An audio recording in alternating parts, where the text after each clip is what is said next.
और इस वक्त एक बड़ी खबर अलीगढ़ मुस्लिम विश्वविद्यालय के पूर्व छात्र नेता शर्जिल उस्मानी से जुड़ी हुई। शर्जिल उस्मानी ने हिंदुओं के खिलाफ विवादास्पद बयान दिया।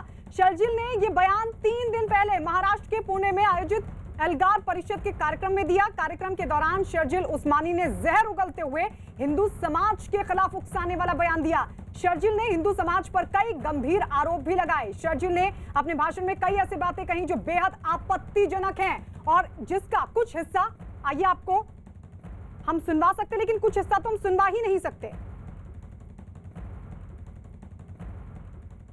हिंदू समाज बुरी तरीके से सड़ चुका है। क्या करते हैं ये लोग कि वापस आकर हमारे बीच में हमारे साथ उठते हैं, बैठते हैं, खाना खाते हैं, फिल्में भी देखने जाते हैं, फिर अगले दिन फिर किसी को पकड़ते हैं, फिर कत्ल करते हैं, फिर नॉर्मल लाइफ जीते हैं, मोहब्बत भी कर रहे हैं, घर में बाप का पैर भी छू रहे हैं, मंदिर में पूजा भी कर रहे हैं, लेकिन फिर बाहर आकर यही करते हैं।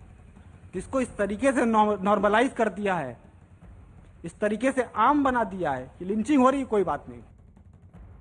तो कुछ हिस्सा हमने आपको सुनवाया, लेकिन कुछ हिस्सा हम आपको नहीं सुनवा सकते। अभिषेक पांडे हमारे साथ जुड़ गए हैं। अभिषेक, कुछ हिस्सा तो हमने सुनवाया, लेकिन कुछ हिस्सा जो नहीं सुनवाया वो कितना आपत्तिजनक और ये बांटने वाला बयान किस तरीके से दे दिया गया इस कार्यक्रम से?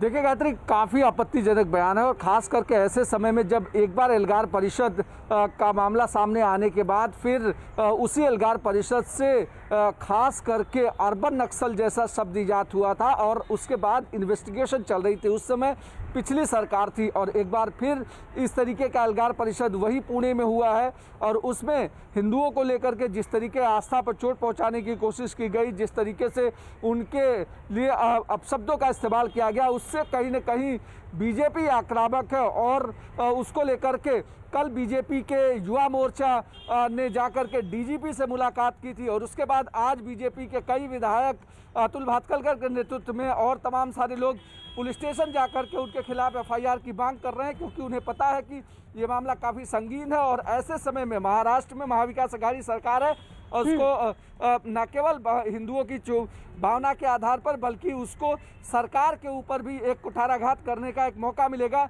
यही वजह है कि बीजेपी इस मुद्दे को छोड़ना नहीं चाहती। दूसरी तरफ गृहमंत्री का बयान जारी हुआ है। गृहमंत्री ने बयान दिया है कि बिल्कुल अभिषेक बने रहिए हमारे साथ, लेकिन बड़ा सवाल ये प्रशासन ने और आयोजकों ने आखिर कैसे ऐसा मौका दे दिया जब हिंदुओं के खिलाफ या फिर किसी समुदाय विशेष पर बांटने वाला बयान दे दिया गया। शर्जिल उस्मानी के हिंदुओं के खिलाफ भड़काने वाले बयान पर बीजेपी ने नाराजगी जताई। बीजेपी के नेता विक्रांत पाटिल ने शर्जिल उस्मानी के खिलाफ राज्य के डीजीपी से शिकायत की और साथ ही राज्य के गृह मंत्री अनिल देशमुख ने जांच के बाद शर्जिल के खिलाफ कार्रवाई का भरोसा दिया। तो शर्जिल के खिलाफ अब शिकायत दी गई है बीजेपी की तरफ से और साथ ही आपको यह भी बता दें कि राज्य के गृह मंत्री अनिल देशमुख की तरफ से जांच के बाद शर्जिल के खिलाफ कार्रवाई का भरोसा भी दिया गया है। तो हिंदुओं के खिलाफ बयान कार्यक्रम में पुणे में आयोजित एल्गार परिषद के कार्यक्रम में बयान और उसके बाद बीजेपी की तरफ से इस पर नाराजगी और नाराजगी के साथ शिकायत भी दर्ज कराई है, जिस पर राज्य के गृह मंत्री की तरफ से आश्वासन जांच और फिर कार्रवाई का।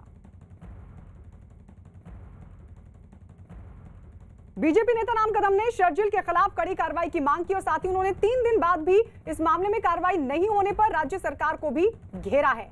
क्या कहा है उन्होंने, आइए सुनवाते हैं।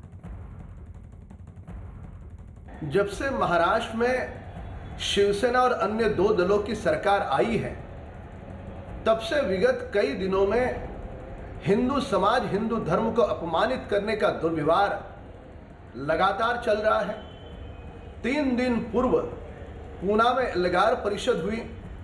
उस परिषद में नेताओं ने जिस अभद्र वाणी का भाषा का प्रयोग किया, हिंदू धर्म को, हिंदू समाज को अपमानित किया, 2 समाज को आपस में तोड़ने का, उनमें तनाव उत्पन्न करने का दुस्साहस किया। उसके बावजूद भी 3 दिन बीत गए पर महाराष्ट्र की सरकार उन पर कार्रवाई नहीं कर रही।